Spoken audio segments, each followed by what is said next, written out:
Hi, Micafam, Myra here. Alam nyo ba na pwede pala tayo makapag-deposit ng cheque sa ating Union Bank app? Yun yung ituturo ko sa inyo sa video na to. Kaya naman, if you're interested, please keep on watching. Anyway, Micafam, kung hindi nyo pa alam, nagkaroon ako ng cheque dahil dito sa RCBC One account natin. If you want to know more about it, I have a video link below.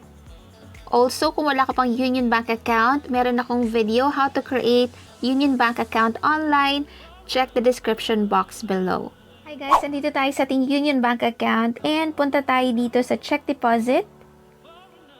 Reminders lang guys, bago tayo mag-proceed sa pag-deposit ng check, kailangan yung paid to the order of will be under our name po. And then yung amount, kailangan less than 500,000 pesos. Yung date na nasa cheque must not be older than 6 months kasi 6 months lang valid yung ating check guys. And make sure sa likod po ng ating cheque, ilagay natin yung number 1, Union Bank of the Philippines. And then sa second, lagay natin yung date. Pangatlo, lagay natin dito yung account number ng ating Union Bank account po. Okay? Hindi po account number ng RCBC account natin, but the account number ng ating Union Bank account. Next, signature. Now guys, make sure na wala pong erasures, walang alterations, or deficiencies sa front and back side of the check. And make sure to get a clear, well-lit photo that captures the entire check, front and back. After ma-clear ng ating deposit guys, keep natin yung ating physical check for 6 months. For other banks checks, transaction daw before 3 p.m. ay makiklear daw the following day. Pero yung transactions naman after 3 p.m. or during the weekends and holidays, makiklear po siya within 2 banking days. So, already 9:51 p.m. ngayon. Malamang within 2 banking days pa. Okay, ready na tayo. Punta tayo sa next. And then allow. Ngayon guys, take natin yung picture ng check on a flat surface with a top view angle po. Then capture tayo ng clear, well-lit photo of the entire check. And then please make sure that there are no shadows, no body parts taken against a dark background. I guess okay na to guys. So tap natin tong done. Use this. And then now, take tayo ng photo ng back part ng ating check. So, got it? Ito yung back part. Pwede naman natin siya i-crop, guys, kung gusto nyo. Done. And then, double check.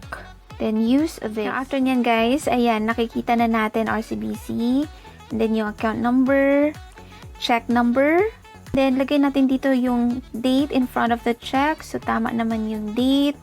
And then, the amount, ilagay natin dito 2,000 pesos. Pili tayo ng account. Pero since dito natin siya gustong ilagay sa ating Play Everyday Debit, ayan na siya. Tap next.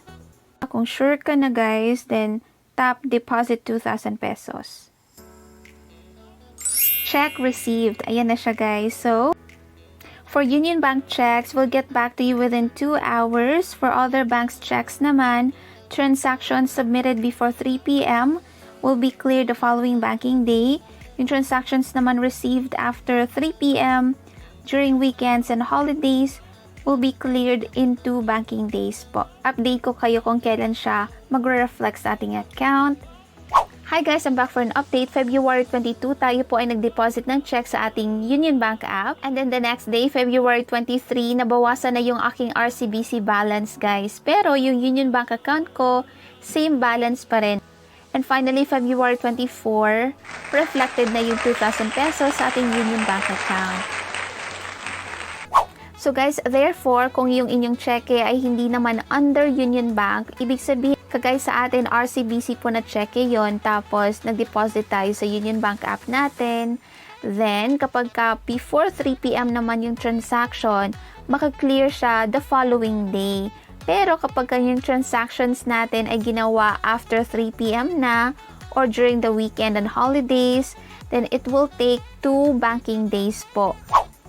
There you have it, Micafam. Yun po yung process ng pag-deposit ng cheque dito sa ating Union Bank app.